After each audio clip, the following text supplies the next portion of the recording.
Cool. We'll get started now. Hope everyone's well. So welcome to the marketing workshop presented by the FAM with Professor Bobby here, professor of DIY marketing and previous major label drummer, I believe. He's worked with numerous songwriters, managers, producers, and our execs, and all sorts. We have several artists here today, which I will introduce about now. Okay, it's taking a second to come up. But before I get into that, everyone, welcome to the FAM workshop. Really thankful for everyone that's here. This was actually a very long event in the making. Lots of hurdles to go through. Thank you, Jaja, first and foremost, for pushing through with this event. Really appreciate your hard work all the time. As you guys know, the FAM is, a music industry club at USC that we want to just bring as many opportunities as we can to as many people as we can. It's all about, the one-on-one relationships that I love, that we all love, and promoting, a healthier workspace and healthier industry overall in, the music space. I'm gonna jump right into who our artists are because we have some pretty fucking cool artists. Can I swear? I'm gonna swear. All right, here we go. Why is it? Okay, cool. Okay, so here are our artists for today. This is Hayden. He is an alt pop artist. As it says here, he's a 20-year-old artist and songwriter, and he puts his own twist on alternative pop music. He just dropped his debut single, Want You, last month, and the second will be out in the coming few weeks. That is Hayden. Now we have Sarah Stoles, whose genre is pop and R&B. She's a singer-songwriter who grew up in LA and blends elements of jazz, pop, and R&B into dreamy soundscapes of youthful yearning, punctuated by the musings of an old soul. Damn.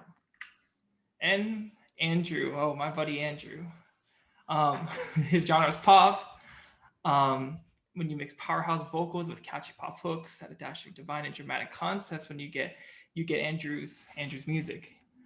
His music tackles just more than a concept of love and heartbreak. There's a full spectrum of human emotion that gets glossed over in pop. Andrew is here to shine a new light on them in the most avant-garde Andrew way. And let me tell you, Andrew's vocals are something else. Like, I know firsthand. Oh, bro, you're... So with that being said, these are our artists. Thank you guys. Thank you to the artists for being here as well. It means a lot. Thank you for taking time out of your day. With that being said, I want to throw it over to Professor Bobby here. If you want to go over what we're going to talk about today and just get right into it. Oh yeah, sounds good. Yeah. Hope everybody is doing really well. Is it okay if I just go ahead and do I have sharing ability? I can get that to happen. So it's nice to see some people. Jaja, it's nice to see Aaron, and of course Q, and then some of the other folks that are here today. It's nice to have you. I see Jack is in the house. We got Hayden. Hayden, I'm excited to hear what you got to offer. That's going to be great. Hayden's in my classes. We have a couple people over here that do not have their cameras on, so I don't know what, I'm not really sure if I'm familiar with you. But anyway, in any case, nice to have everybody here. I've been asked to come here to talk to you guys about some very specific things. So I actually am verbatim going to follow my directions. I'm just basically going to use the exact outline that was given to me. And let's just chop away at this. And if you guys have questions, I'd be more than happy to answer them. But let's go ahead and take a look at what I have for you guys. So I'm going to go ahead and share the screen, okay? And please, Q, if you could, monitor the time, because to my understanding, I think I have 20 minutes to basically talk about this stuff, and then we're going to get into the listening sessions, I think, right? You've got 30 plus an extra 5. Okay, 30. Okay. All right, good deal. So let me go ahead and share my screen with you. All right, you guys. So Jaja, can you see this? Yep, all good. Okay, I've actually named this event myself. I was trying to put the slides together, so I was like, all right, well, what is this? I'm going to call it the FAM Jam. And essentially what I've been asked to talk about today, you guys, when I looked at it, it really boils down to promotion, right? So let's take a look at what we got. So first of all, I want to be very clear with everybody here that promotion just represents a small subset of the greater sort of overarching marketing. So if you could see here, we have marketing, and marketing is composed of a lot of different stuff, which, you know, we are just looking right here at promotion. And in many cases, we're going to be just looking at internet, like with playlists and that type of thing. But I'm going to try to expand into other types of promotion as well. But nonetheless, you could see how promotion is just a subset of marketing. So way before you make any promotion decisions, you have to understand things. You have to do research, and you have to understand things like, what is the vision of the artist? You know, what is both the external and internal environment that the artist is going to be working in? You have to understand your customers. You have to understand competition. You have to be clear about what your goals are. Then you have to strategize. You have to be very clear about your branding. You have to be clear about both your company branding and your product brandings. You have to be clear about what your products are that you're offering, what you're pricing them for, what your place is, and so much more. So we're just looking at a small subset of the whole story, so to speak. But I'm going to try to fill in as much as I can. And of course, you guys are always going to ask questions, I'm sure. So, all right. So what are we talking about today? I was asked to speak briefly about playlists, and we're going to look at like what playlists are and really what benefit they can offer to artists. And then we'll look at the types of playlists that exist. We'll also take a look at number 2, other media channels, because I want to be clear that playlists are essentially a channel, a media channel. So let's look at other media channels, because of course playlists aren't the only thing that exist. So we'll look at a variety of different things. We'll talk about what media channels are in general, and then we'll talk about the different types that I think that you guys might be able to benefit from today. Then of course, live performance. That's going to be very important. I think, I have no crystal ball, but I'm guessing we're coming close to post-COVID here, coming up soon. A lot of people are getting their shots. Concerts are already being announced. I'm getting notices that school may be in session in the fall, and I think we're all pretty excited about that, right? So I think we can start talking about live performances post-COVID, because that's going to come up on us pretty fast, I think. And we don't know exactly what that's going to look like, but we could start examining that.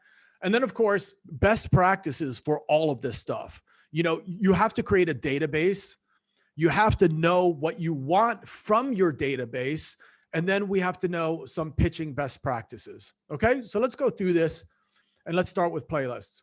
So first of all, we all know what playlists are, but essentially it's worth kind of starting off that way, just to kind of be thorough. Playlists are essentially just filtered music. That's what it is. It's filtered music by trusted influencers, pretty much, right? It's people that have a say in the business, people that have a reach in this business, and they decide, I'm creating a playlist and I am going to filter out what I think is bad, and I'm going to filter in what is good, and I'm going to play it. And if people respond to it, I'll continue to play it. And if people don't respond to it, I'm going to stop playing it. And it's pretty much that simple. Is it easy to get on playlists? No. But what are the benefits? Well, it could expose you to a whole other audience that would normally not know who you are, right? I mean, it's like pretty much anything. I mean, if you had a friend, let's just say, that is really like hooked up at like USC, let's just say, and they know where all the cool parties are, and they're hooked in with all the frats and stuff. And here you are coming in as a freshman, and you get a chance to meet this person and get on that person's radar. Now, by virtue of hanging out with that person, you're exposed to this whole new clique of opportunities and all these new people, right? essentially that is what a curator at a playlist as well. They can expose you to a whole group of people that you normally would not be exposed to. Also, you could make a whole lot of new fans, obviously, through playlists, which is very, very important. And that's ultimately what you guys are trying to do at the end of the day, because of course, new fans build social proof, right? Because the more fans you have, when people go to your Instagram and they see that you have, a couple thousand real followers, because fake followers and bots and things like that, just so that you can say you have 20K fans, but you absolutely have no engagement, absolutely means nothing. It gives you new opportunities, obviously, because if people see that you have action, they tend to go, well, what's going on with this artist? Like, why does this artist getting on this playlist? Why does this artist all of a sudden getting a lot of attention? And that actually might lead someone to go, well, maybe we can get them into some film and television, some video games. Maybe we can let them on some other, playlists and so on and so forth. And then of course, ultimately, you guys, let's not forget that all of this means literally nothing if people don't one day put their hands in their pockets, open their wallets, and do something, right? Because awareness is important, but if nobody is buying, nobody's coming to your shows, no one's buying your merch, nobody is tipping, then all of this is not sustainable in any way, shape, or form. So we have to remember that at the end of the day, it's a business and it's not just a hobby. And that's really important. And by getting on playlists, really, again, it opens up the possibility for that to happen, right? Now, remember that there's tons of different types of playlists. Now, the one that everybody is always, interested in is the Spotify curated playlist. Like that is the tip of the iceberg. That's where everyone wants to be. And guess what? That's the hardest place to be, right? These spots are typically reserved for artists that are generating a lot of buzz and have the right connections. And in case you guys don't know, major labels are totally connected with, the curators of these big, digital service providers, also known as DSPs. They have meetings with them on a regular basis. And typically they are giving priority to these bigger artists, right? So here you come along and you want to get on these Spotify curated playlists. Is it possible? Yes. And we'll talk about maybe some of the ways that you can do that a little bit later. But what we want to do is we want to let you guys know that there's other types of playlists that you guys should think about today when creating your media plan. For example, corporate branded playlists. Are you guys familiar with the fact that BMW can have a playlist? Gatorade can have a playlist. Your favorite Thrasher magazine for skateboarders can have a playlist. There's tons of different playlists that are available. So we're going to talk about techniques for how you might be able to contact those branded playlists, but this could be a great opportunity for you to get on playlists simply because a lot of times corporate brands want to partner with their like people that might be able to attract a similar audience and use that as a way to kind of grow both parties, right? Your brand and their brand. So corporate branded playlists are also an opportunity. Blogger curated playlists, right? And we're talking about small blogs, medium blogs, and big blogs. There's a variety of different playlists that you can get on through bloggers. And we'll talk about how you can do that as well. But I just want to point out to you here that it's not just Spotify curated playlists, okay? Fan generated playlists.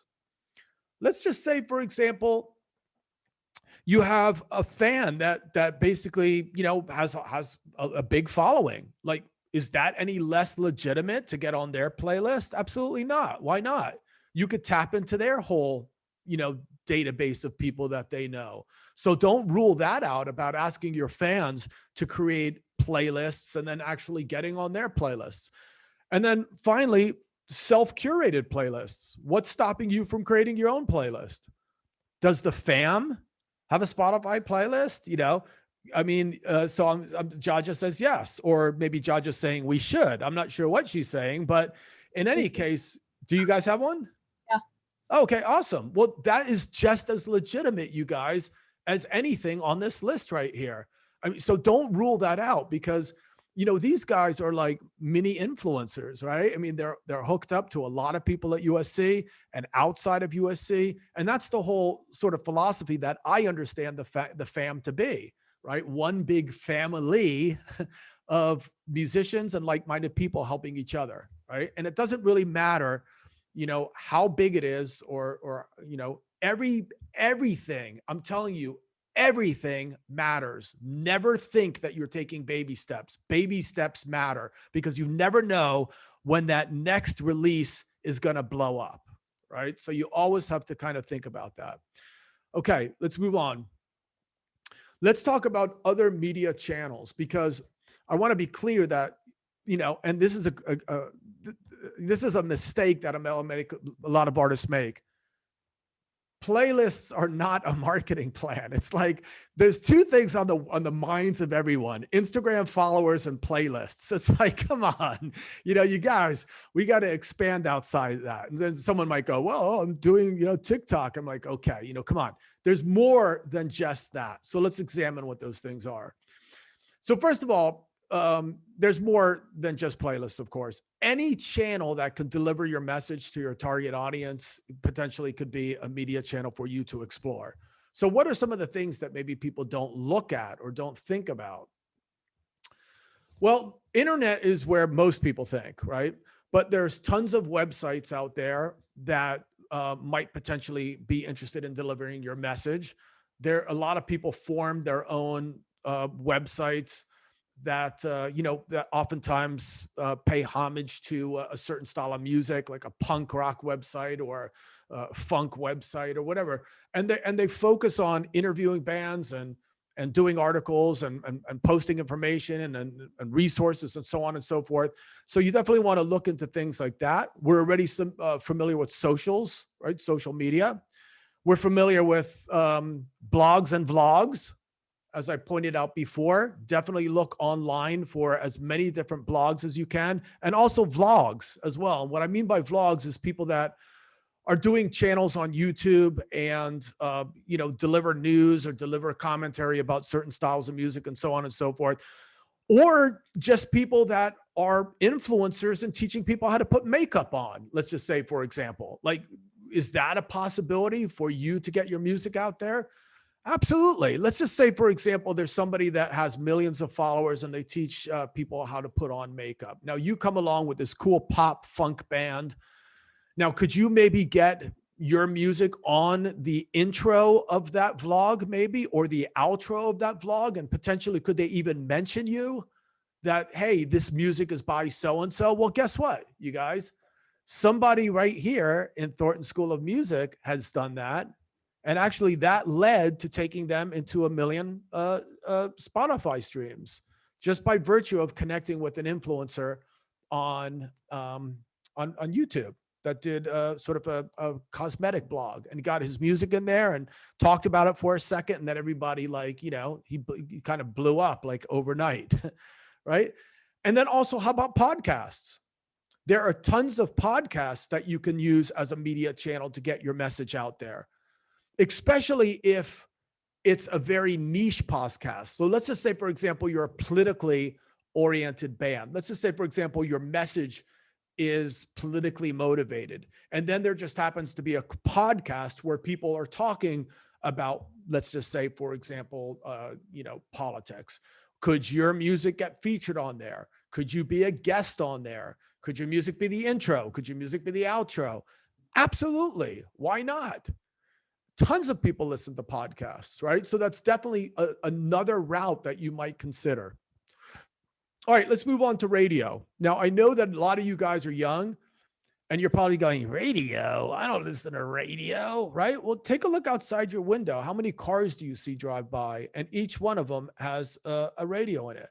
And new cars have radios in them. I have a brand new luxury car with a radio in it, not just, satellite radio, and definitely you guys should not rule out radio as a means to actually get your music noticed. I mean, think about it, right? A radio station could play your music a few times in one day in just one city. And now multiply that by all the cities around the country. And that's a potential lot of play that you could be getting. So what are the different types of radio that exist? Well, there's college radio. So college radio stations, you typically are made up of journalists that are going to the school and the journalist department. And one of the roles is that they have to run their own radio station, and they're usually niche oriented. So you might have Reggae Rick and Metal Mike and like, Johnny, Jams and Freddie Funk and stuff like that.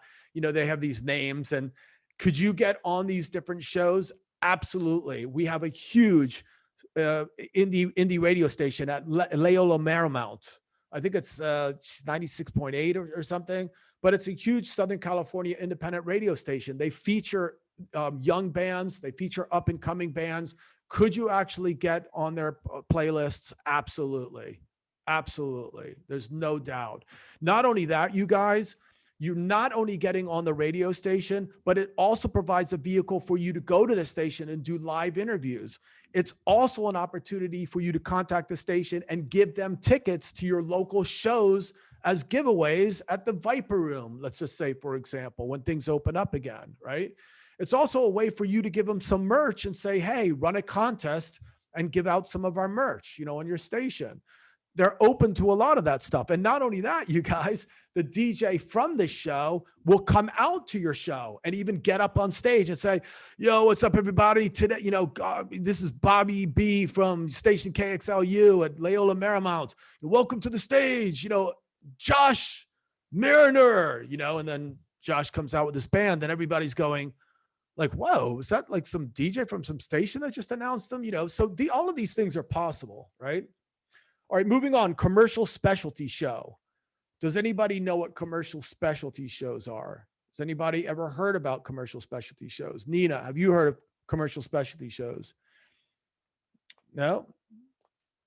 Okay. How about you? Is it Mika? Yeah, it's Mika. Hey, Mika, how about you? No, I have not. Okay, let me tell you about commercial specialty shows, you guys. All of the major Southern California radio stations have some sort of commercial specialty show. So there's K-Rock. I don't know if you guys know local radio, but you should. There's K-Rock. There's KLOS. There's even Power 106. So what I've mentioned right now is alternative stations, rock stations, hip hop stations, and a lot of them have what's called specialty shows. So specialty shows are the shows on the weekends that feature local artists. So they literally have like local heroes, like let's just say, for example, on Sunday night on K-Rock with Cat Corbett. Every single one of you, if you're rock oriented, could get on Cat Corbett's station. Now, what's the benefit to that? Basically, you are being broadcast 75 miles in each direction. Not only that, who lives in LA? You've got the A&R guy driving home. You've got the licensing guy driving home. And all of a sudden, Hayden's music comes on and everyone's going like, whoa, what's that? That's cool, right? And then maybe the DJ, Cat Corbett, would say, hey, this is a new artist, Hayden Henderson. You got to check him out. He's playing in Silver Lake next week. So all of this stuff is really, really, it's open for you guys. These are opportunities for you guys. And listen, I have driven home myself and heard my students on the radio station. And I'm like, oh my God, that's so-and-so. And then I call him and I'm like, he's like, yeah, I got on, So this happens. This is a real thing here. And then how about, could you create your own radio station?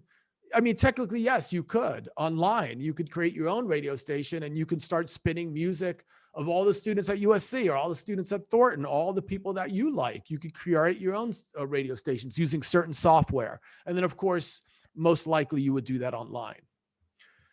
All right, let's talk about magazines real quick. You guys remember magazines, those old things that your parents like read and stuff, but listen, there are still magazines that exist and you guys should not, you should not like push them aside. Just in Los Angeles alone, does anybody know what Music Connection magazine is?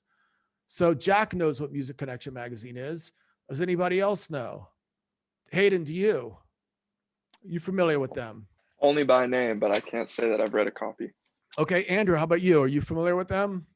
Okay, so listen, here we are in Southern California. And you know, what's funny, because you guys are USC undergrads. I was a Berklee College of Music undergrad, and people used to make fun of Berklee undergrads because they say, so how do you like Boston?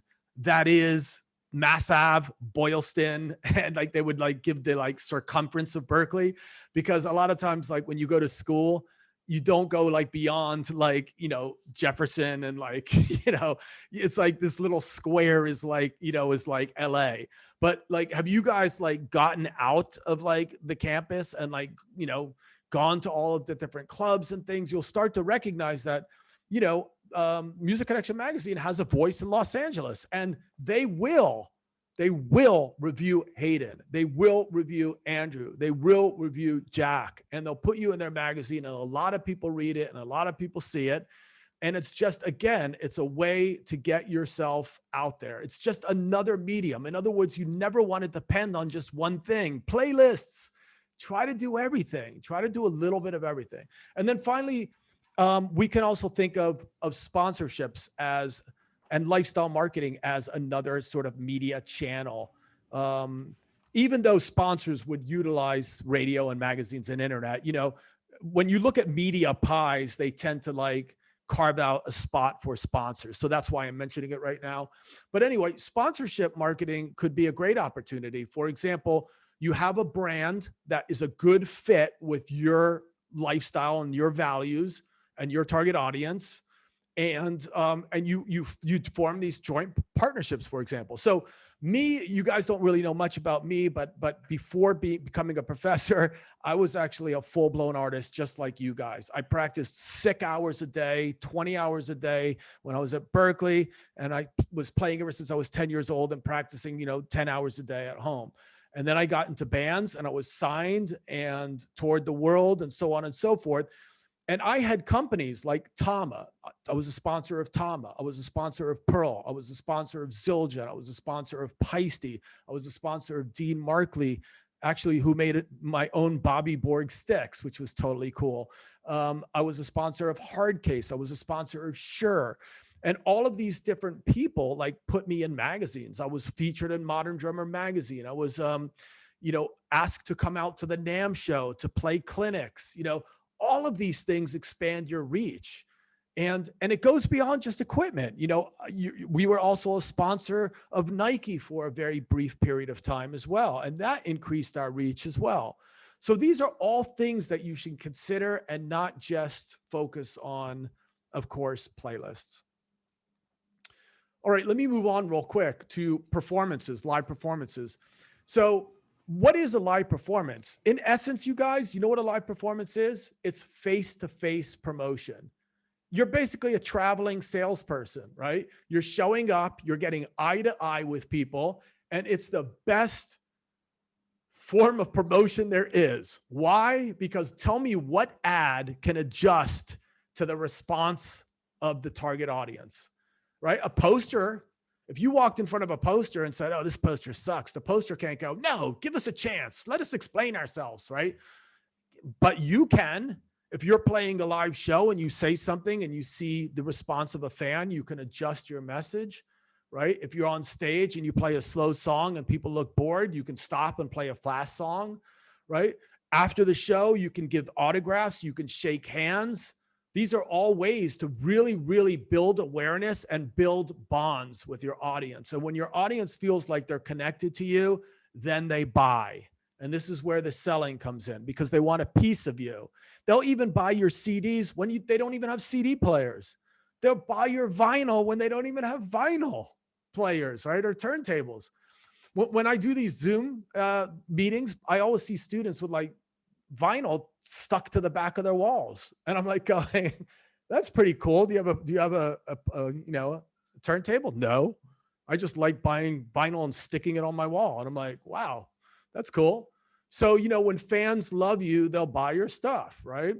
And this also is where merchandising comes into the picture as well. You know, now we can expand into merchandising. And I don't know if you guys think about this, but isn't it great when someone buys a $10 t-shirt with your name on it to basically walk around and advertise you? In other words, they're paying you to advertise you. How great is that, right? Number two, every time someone's walking around with your merch, what are they doing? They're basically making a statement about themselves that I think this band is cool and you should too, right? So it builds a stronger bond.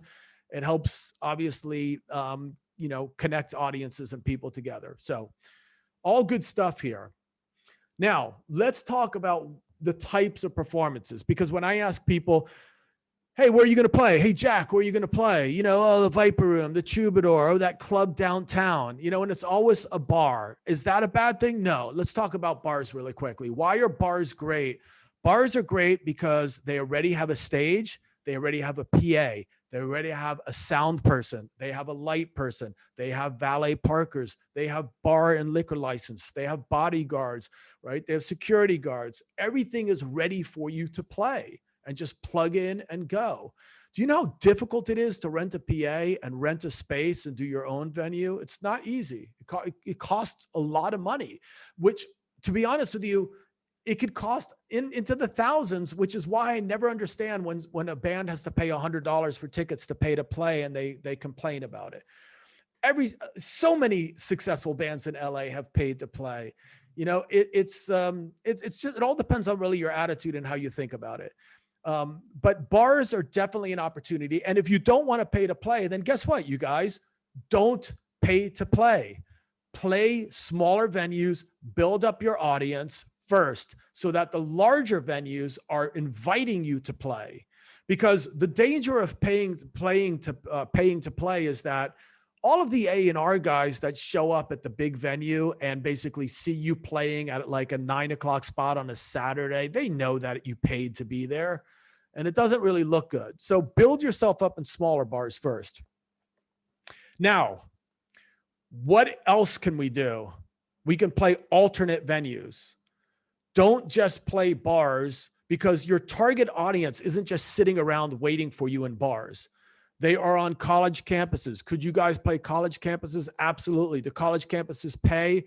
Absolutely. And typically because the college wants to keep you on the campus. They don't want you going out and in town and maybe getting in trouble. So they're providing opportunities for you to play, not just at USC, at UCLA, at Cerritos College, in Florida, in Washington, in New Jersey. You could actually even do tours at just colleges around the country. Put this down, CMJ. If you guys don't know about this, you should look into it a little bit. I beg your pardon, not CMJ, NACA. Put down NACA if you don't know about NACA. It's the National Association of Campus Activities, and you want to know a little bit more about them. Can you play house concerts? Absolutely. There's a whole network of people that actually put on concerts in houses across the country. Could that be an opportunity for you to play? Absolutely. Military bases. If you guys don't have any political reasons for like not wanting to play military bases could be another opportunity for you to play and reach a whole new target audience that maybe doesn't go to bars, right? There's something called armedentertainmentforces.com, which provides an opportunity maybe for you guys to actually tour military bases. I'm talking in foreign countries as well. Amusement parks. How cool is this? I saw a metal band play in a haunted house. Is that not the coolest thing in the world, right? So you're walking through a haunted house and there's this band like a high energy metal band. But again, the point is there's so many places to play. I've seen bands play skateboard parks. How cool is that? While the people are skateboarding and you're performing for them. Or how about during the winter time at Big Bear? Are there bands that play, at Big Bear, like at the resorts and things like that, when people are skiing and hanging out by the fire, drinking cocoa and all that stuff? Are there bands playing? Absolutely. So there's so many different places that you could play live. All right, best practices. How am I doing on time? Like about 10 more minutes or 5 more minutes, or how are we looking? Like 5 minutes. 5 minutes. Okay. Yeah. So let's do this fast then. So, all right. So here's what you guys are going to do today. You're going to take some of the things that I've talked about, and now you are going to create like some sort of a short strategy about how you can market these bands, right? So the first thing that you want to do is follow the fans of the different bands that you guys are going to look at. So the first thing you need to do is look at who are the fans? Like, who is the fan of this band? You need to look at their complete sort of target segmentation. And the one thing I want to talk about is psychographics. You have to look at the activities, interests, and opinions of the fans. So what do the fans do? What do they like? What do they believe in? What do they care about? And then look at the types of channels that are connected to that. And then ask yourself, is there a way that we can, get our music in front of those fans through these different psychographics, right? So that's a very, very important strategy. Remember that. Here is another strategy, like marketing. Look at bands that are similar to the bands you guys are going to work on today. Just say, okay, what is one band that is similar to this band we're working on right now? It's called like marketing. It's the easiest way to do this. Type that into Google, and literally everything that comes up is a potential opportunity for you.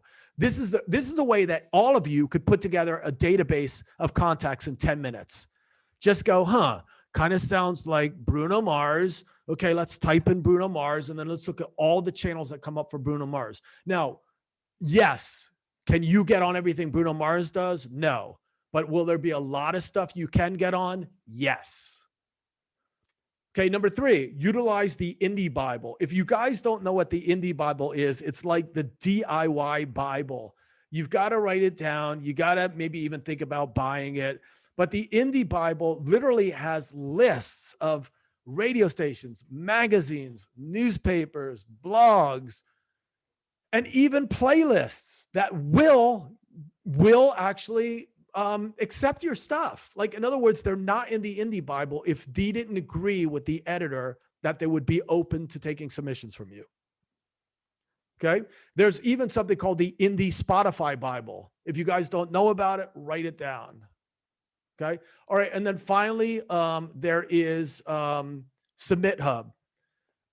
So of course, I think this is one that I know you guys know, but this is one of the ones that are very much liked by a lot of indie artists that have some success with it. Submit Hub is a service you have to pay for.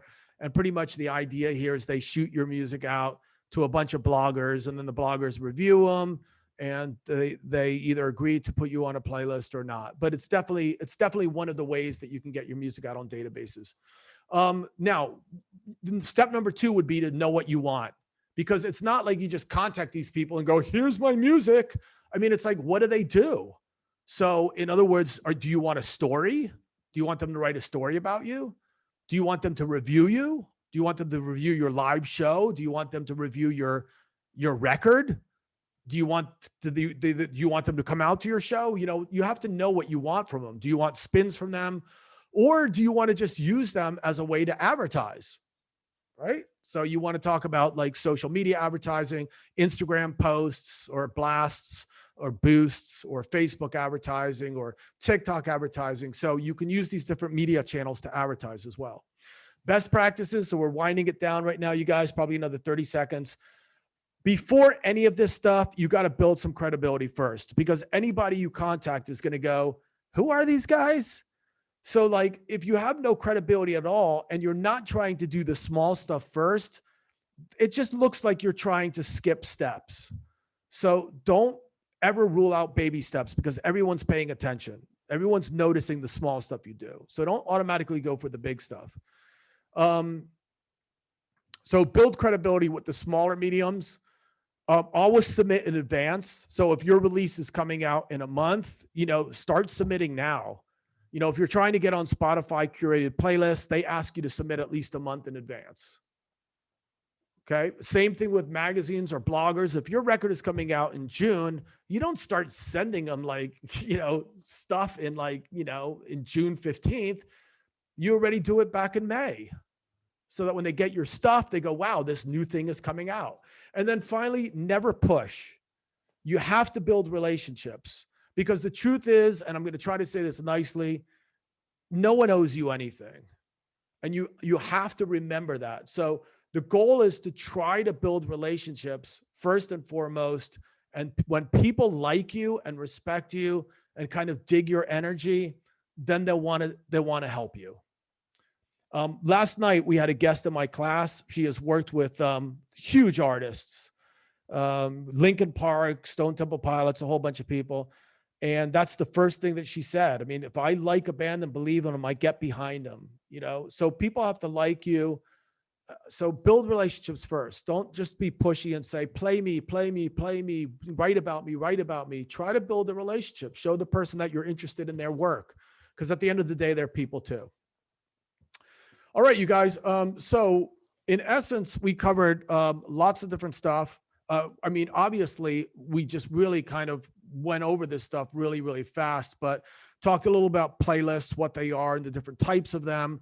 We looked at other media channels, radio, magazines, blogs, so on and so forth. We looked at different venues for live performances. Don't just play clubs. Think about a lot of other venues. And then best practices, you need to create a database. My suggestion is you guys all do like marketing, and you all use that right now as a way to actually build your database, right? Like marketing is very, very easy. You have to know what you want. Do you want reviews? Do you want playlists? Do you want stories?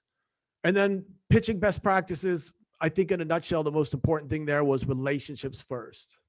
Okay. So Q, you want to take over? I know you guys are all going to get put into groups now, and I guess I'm going to jump around and see what you guys are thinking about. But sounds like a plan. Thank Yeah. you, Professor, for that little mini lecture. That was actually Absolutely. cool. Yeah, as Professor Bobby said, we're going to be breaking out into little breakout rooms. We'll have 3 breakout rooms for our 3 artists. I'm going to do that manually now. Excuse me. Yeah, so if the artists, you guys could share one of your songs of your choice, that'd be super cool for your group. And then your team will fill out this tab of the template that corresponds to the artist's team. At around 8:10 we'll group into the main room, and if you guys could choose one person to represent your team to speak on the plan, the marketing plan you guys wrote out, that'd be super cool. I'm gonna share this link to you guys now, so if you guys can open that while I get this set up. If you guys can see that. Yeah, I'll send the instructions again. Yeah, that'd be cool. And I gotta make the breakout rooms. Okay, Andrew. And I hit it, and then da. Okay, and then cool.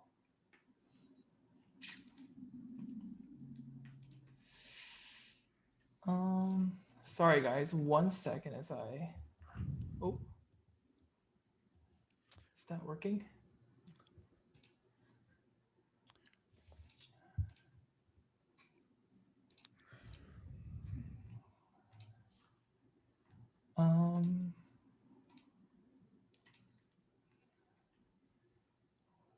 Okay, what happened here? All right, I think that should do it. Let me know if it doesn't work, y'all.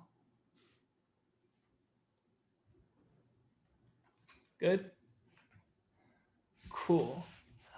Wait, does everyone have permissions to share their audio in the breakout rooms? Do you know that, Aaron? Or do I need to do that here? if you just basically go under share and then just let everybody, give everyone permission, then they all should be able to Okay. share. Advanced sharing options. Who can share? All participants. Yeah, looks like we're good. Yeah. Okay. So am I? Correct me if I'm wrong. I'm chilling. I'm just hanging here, and then yeah, just for a little bit, and then after we come back at 8:10, do you think you could give a little feedback on the little marketing thing that they came up with? Yeah, absolutely. I mean, yeah, sure. As they come up with it, basically we'll all comment on it, I suppose, right? Yeah. Kind of as a panel. Okay. Yeah. Is anybody going to be going around to their groups and checking? Yeah, actually, there's a small mistake here, Hayden. Shoot. Hayden. That's so weird. I mean, I'll be right back. How do I join this myself? Oh, here we go.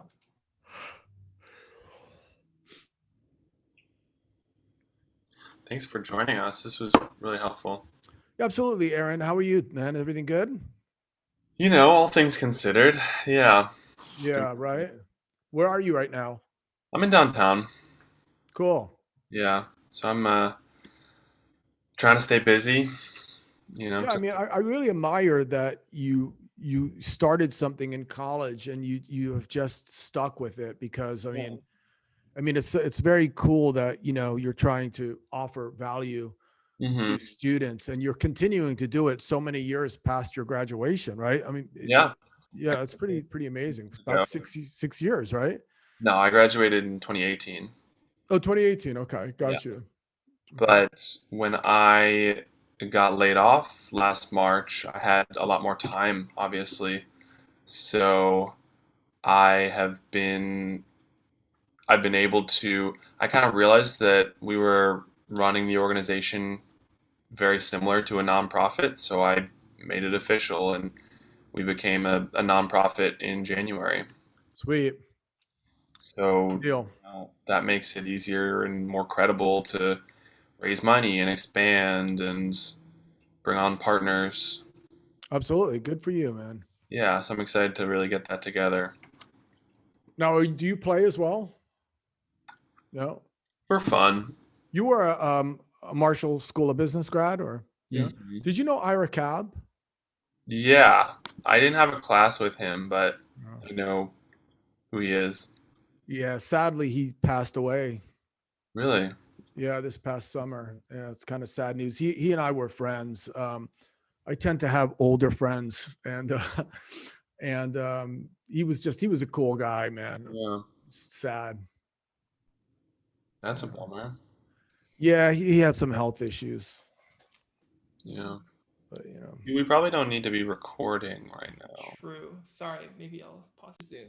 Cool. Okay. Dope, dope. So now hopefully you guys had a good session and had some good conversations happen. We're gonna go around now. Hopefully you guys chose a little like a spokesperson to represent your group. If each team can present their plans and Professor Bobby Borg and the rest of us will put in our 2 cents. Is team where is it? Is team Hayden ready to present? Yeah, we can present. Yeah. I don't know if everyone wants to, yeah, I don't know if anyone wants to look at the like Google sheet that we have. It's not as built out as some of the others. Okay, I'll for share it here. talking about details and all that stuff. But oh yeah, you shared it. Perfect. Yeah, gotcha. So it's like for the first thing, we wanted to like make sure, like at least whenever I was kind of like researching all the stuff, like aim high and also like go and like get all the small stuff too. So on here we have like Spotify artist curated playlists. There's a couple of them that I thought fit the sound, and if you guys haven't heard a song, check it out. It's great. And then like there's this kind of like he has a TikTok account. It's called Mostly Music. I don't know if some of you have heard of it. He has like this rising artist series, and it kind of went like viral on TikTok a little bit. And a lot of people I know from this, like their streams went up so much. So I thought that was like a cool thing because like every week he has like this like rising artists playlist that he does, and like it's like genre list. There's like a bunch of great music, new music on there, and I felt like that song would fit really well. And also like a family list because we got to promote the fam, and the fam's great. So that was kind of like the first stuff. I don't know if Will wanted to talk about this link that he put in there. So you can go for that if he wants. I'm sure. Maybe click the link. Oh,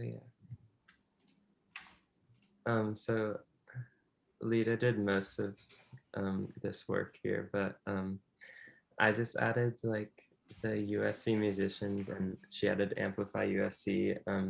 Just those are just two of many USC Instagram profiles that push out student work, and that can be good even if they have only like a few hundred followers, just to reach more students, because students are usually more interested in what other students are doing. And yeah, I also put that link in there to Spotify playlists just to, I just looked up like Spotify playlists that put out music that I thought was like hidden songs. So yeah. Yeah, and then like just kind of like finishing up on this, I like interned at an artist management company, and one of our artists was put on like this like group Cage Riot. They have like their own playlist and they do artist reviews, and they have like a bunch of different people on there. And just that was like one thing that just kind of came to mind. I'm like, oh yeah, I can totally put this on there. So that was something. And then last March we had Sharon Golden come on for a former like a panel about like live events and things like that right before everything in live entertainment like shut down, which was really funny. But she is a part of School Night, and they have a bunch of artists come on now. It's virtual. They do it on Twitch.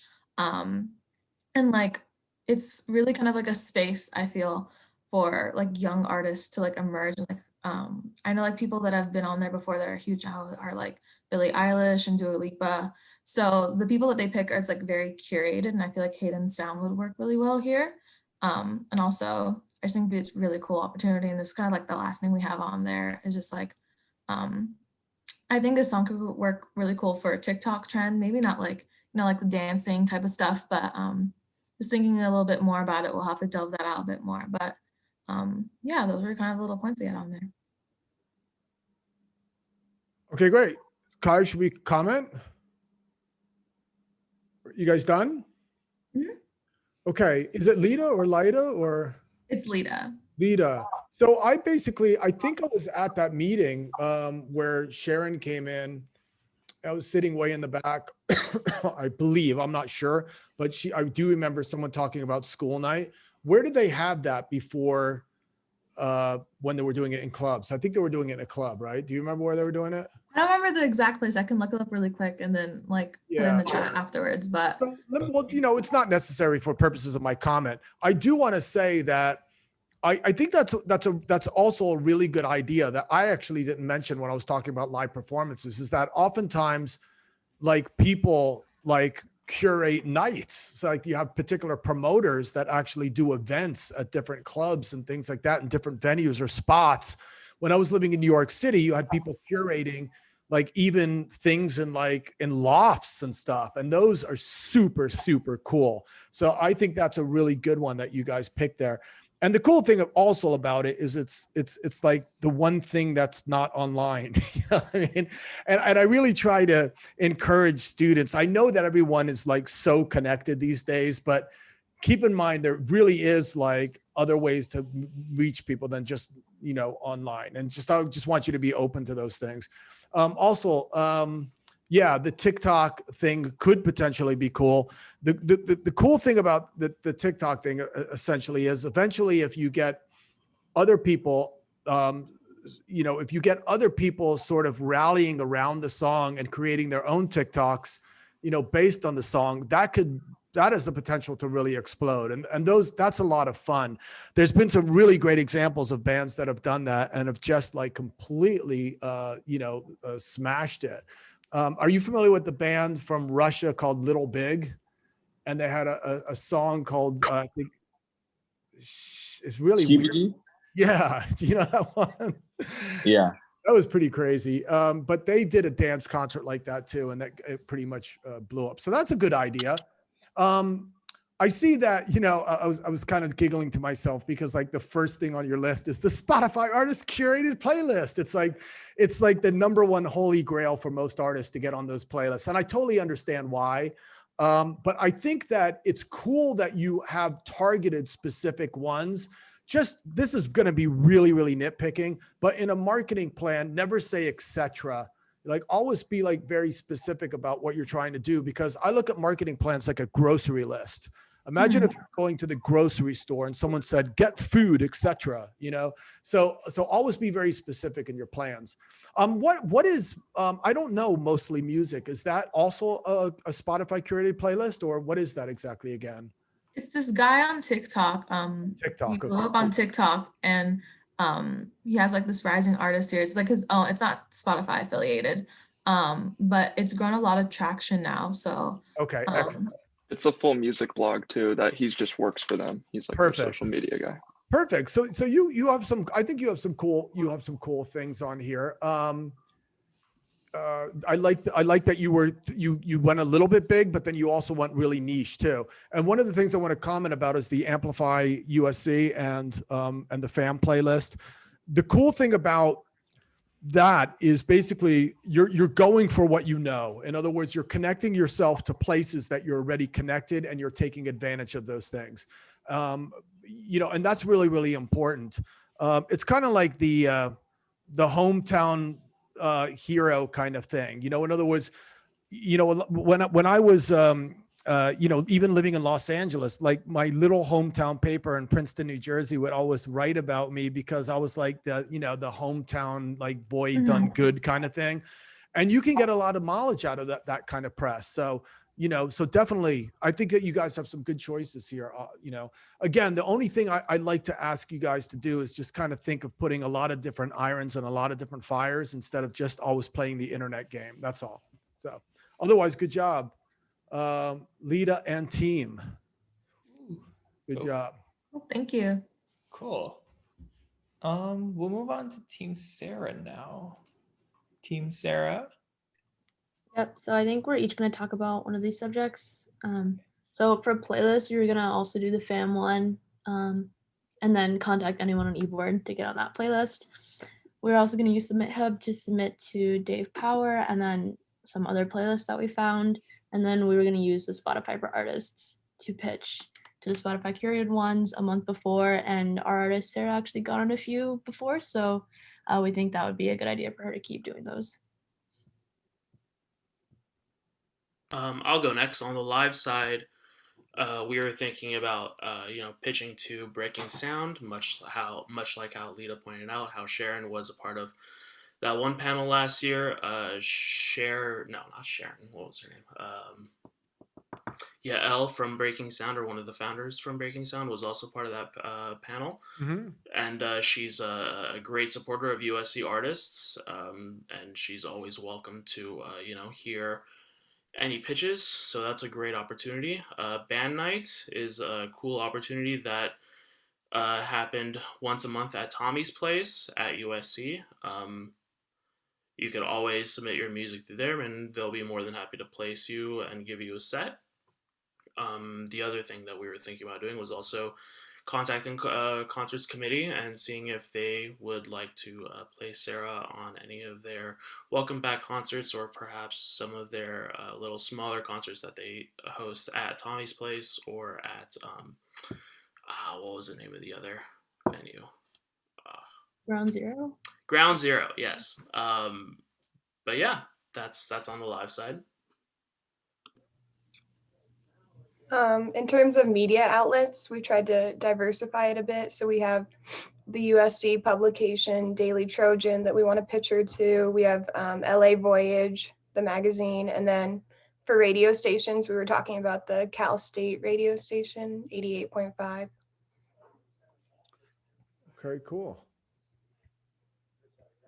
Yeah, and then in terms of other marketing strategies, we were thinking big, maybe working with brands in the future, Converse ideally, and it'll, who knows. But other magazines I'm open to, and like Gen Zine is a zine at USC. Flaunt Magazine is focused on featuring smaller artists. So yeah, not sleeping on the hard copy magazines that still exist, and maybe working with some nonprofit organizations about issues that I'm passionate about that and I feel like need to be amplified. So a 2-in-1. I work with them, they work with me. Yeah. Who's the artist? Sarah. Okay. So yeah, there's a lot of great stuff in this. I mean, you guys had like 15 minutes to put stuff together, but ultimately I see some really good stuff here. The Converse partnership, I mean, Converse is known for doing lots of stuff with indie and upcoming bands. They have events, they have their own recording studio. They help people get studio time. There's different things that they do, as well as Red Bull and other brands as well. So that is that is actually, to be quite honest with you, maybe not even as big as you might think. I mean, the potential for an indie or an upcoming band to hook up could be a great possibility. And in fact, you guys should again go back to the psychographic marketing that I was talking about. Look at the activities, interests, and opinions of the target fan, and then think about the products and services to relate to those target fans, and then look at the corporate brands that stand behind those products. And there's many potential opportunities. For example, Jeep actually provided an opportunity for 10 indie artists to travel across country in the new Jeep. And all they had to do was stop and select locations and blog about it. And then they all met in Los Angeles and they got them on the Jay Leno show. And this one artist named Eric Hutchinson actually performed on Jay Leno. I mean, when would that happen for your typical indie artist? You know, so it's actually very possible. Number four, not as big as you might think. I also like the fact that you guys are connecting to sponsorships or I should say charities. Like I think the Bail Project is essentially a charity project for the most part. Yeah. Okay. That's a really smart move. And the reason why is because when a lot of companies know that you are working together with some sort of charity project, a lot of people seem to be much more open to anything that you want to do. So for example, a lot of events that I actually have thrown in Los Angeles, as soon as I connect with, like, let's just say I go to the Guitar Center and I say, we're doing a big concert to benefit Los Angeles, Education Through Los Angeles, Education Through Music Los Angeles. And at first they weren't really into it. And then all of a sudden I say that and they're like, wow. And I walk out of Guitar Center with like 2 guitars, that we can raffle off at the event to raise money. Or radio stations are open to public service announcements as soon as they know that you're connected to a charity. Or Starbucks got behind and sponsored my events as soon as they found out that we have a charity. So generally speaking, the public and other people rally around groups that are connected in some way to charities, because it's not just about you and your dreams and getting famous. They see you're about a bigger picture. So that's actually a really good move. I like that one. And then like, I like the fact that you guys are using some radio, which I think is smart. And then also you're doing the playlist stuff, but you're thinking small in instances, and occasionally you have a couple big ones, that you're going to submit to. So I think this is a well-balanced plan, just like the other group. I think you got some good stuff, especially considering the time that you guys had to do this. So good job. And this is Team Sarah. Yes. All right, go Sarah. And who was on your team? Jack and Jaja and is it Kia? Kaya? All right, you guys did a great job. Congratulations. Just like the other guys. Congratulations to them as well. I didn't say congratulations. So cool. We'll move on to Mr. Andrew Rudy. Anyone representing Mr. Andrew?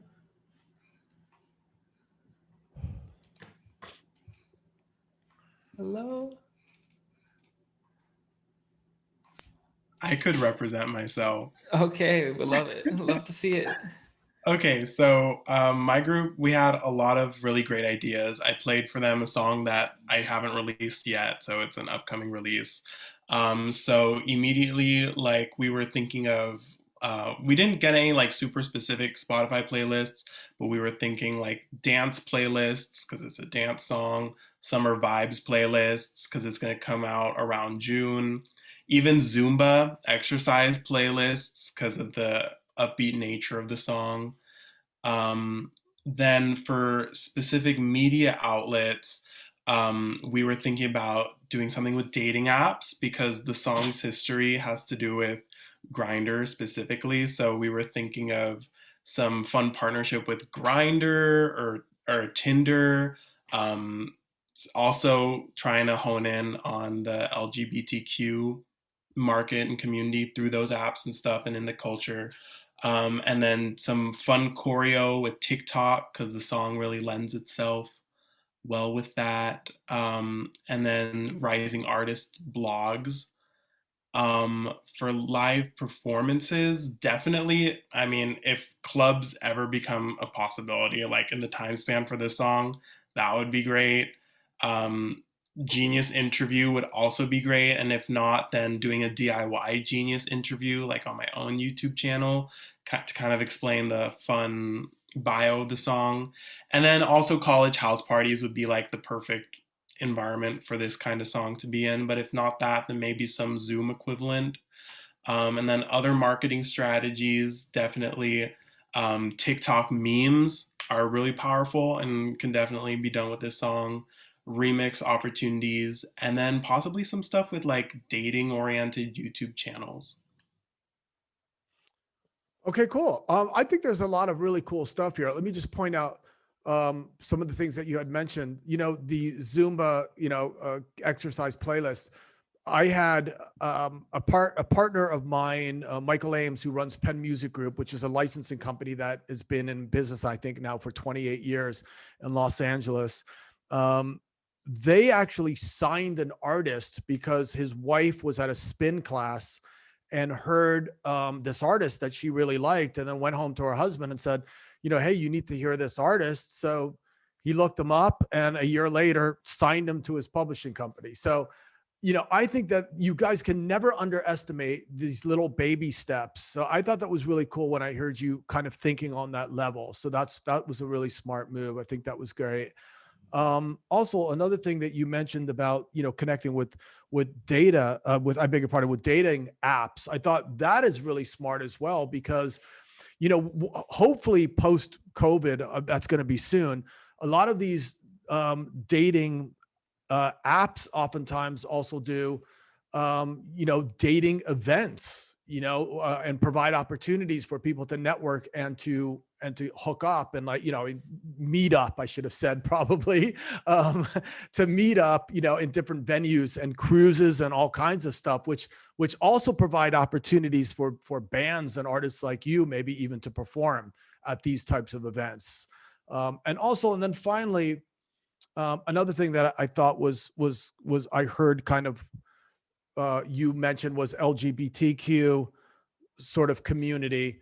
And I was wondering whether or not, if that is sort of a part of your brand or sort of a part of maybe your demographic.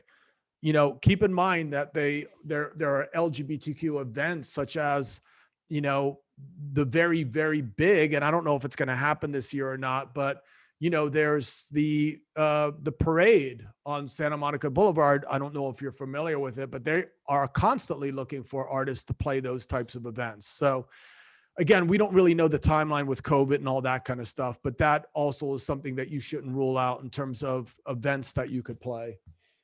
And then also finally, if you're doing a big release for a song, I would suggest having some sort of record release party. And I don't know whether or not I'm seeing that here or not, but being an artist myself, there was nothing more depressing than basically writing a song, recording it, and then sort of releasing it, and it just being like, okay, it's out there, so commemorate that event, make, blow up bombs, light your own bombs, have a party event, invite media people. Again, we don't know whether or not that would be an online party or it would be a live party, depending on when you did it in COVID. But, a record release party kind of commemorates the release of your single or a record. It gives you an opportunity to invite media people to all converge in an area. And it's amazing, how many people you can get to come to your event when you say, you're going to do like a happy hour between 7 and 7:30 or something, and I've hooked up these types of things all the time. You just talk to the club owner and you say, hey, is there any way that you can make, beer and maybe some well drinks available at like $3 a pop for like between 7 and 7:30. And if they really like you and want to help you, they will. So consider, a record release party, some way to commemorate the release of your single and make it a real kind of explosion, so to speak. So we just did Andrew's plan. Is that correct? Yeah. I think I'm not sure, Andrew, but I feel like I've met you somewhere before. I think maybe you were at that FAM meeting, maybe that we're all talking about, maybe prior to, I think it was when Q invited me to come to the event where that woman was speaking. that does that, the live promoter, I think, were you there by any chance? I go to a lot of the FAM meetings, so probably. Yeah. I wonder whether or not that was where I remember seeing you. But anyway, good job, everybody. So who was on that team? It was Andrew and who else? Josh Maroner. Okay, Josh. Nina Tanaka. All right, Nina. And then Marlasia Hewitt. Okay, well, Malaysia, you don't have your camera on, but good job. Josh, good job. Nina, good job. And good luck to you, Andrew. You guys got some cool stuff here. So good job. Cool. Wow, this is some Is that pretty it? That cool was all stuff. three, right? This was all three. Yeah, that was super cool. Yeah, I like how you organized this, Q, with or whoever not me. organized This was Jaja. I have to give it to Jaja, as I said. Jaja, good 100% job. Good Jaja. job. Yeah. So I like how you had the same questions for each artist and you had them all go to the same document and kind of find their little spot on it. That was actually really smart. So woo, yes, Queen Jaja. This is really cool. We should do more of these kind of interactive workshops. So if I might say something cute, just really quick on a closing note, Definitely. you guys, this is hard, right? I mean, this is like definitely, I think one of the most important things about all of this is no matter how great your ideas are, there's no guarantee that really anything happens. And the one thing that you can't lose is you can't lose your love for the music, your passion for the music, your drive to get it out there. And you never know when it's going to come. So many people I know that have suddenly like exploded was almost like where they were just like, you know what, I just do what I do. And I'm going to be smart about this and strategic about it, but I'm not going to like stress out about it. I'm not going to like, kill myself over it, and just try to be smart and make the right moves. But you never know when it's going to kind of come and break. You could put something out there and all of a sudden it blows up and you're like, whoa, it's just the right timing, the right place, the right mood. So, I mean, I know this sounds probably corny and I don't want to sound like a cheerleader or anything, but like, keep the faith, because it's crazy. It's just like, it just happens. And when it does, it's going to feel right, but it's going to go like, wow, there was a lot of time and effort that I put into this, and you just can't give up because, again, it comes when you least expect it. So yeah, it's really easy to get discouraged in this business. You put something out and no one's paying attention and you just feel like, what am I doing? And then your parents are going, so when are you going to get a real job? And, and it's like, that's all you need to hear. And it's just stressful, So keep up the good work, everybody. Good job, and all the artists, congratulations. Thank you for those closing remarks, Professor. From me, I'd like to say that you guys are amazing. You guys are doing so much, and I wish I was y'all. With that being said, I'd like to remind everyone that FAM's eBoard applications are still open until this Sunday if you are interested in applying for the eBoard. I should have said this in the beginning, sorry, Aaron, but they're open if you're interested in joining the eBoard for the upcoming fall semester. Don't forget to apply. All the positions are open.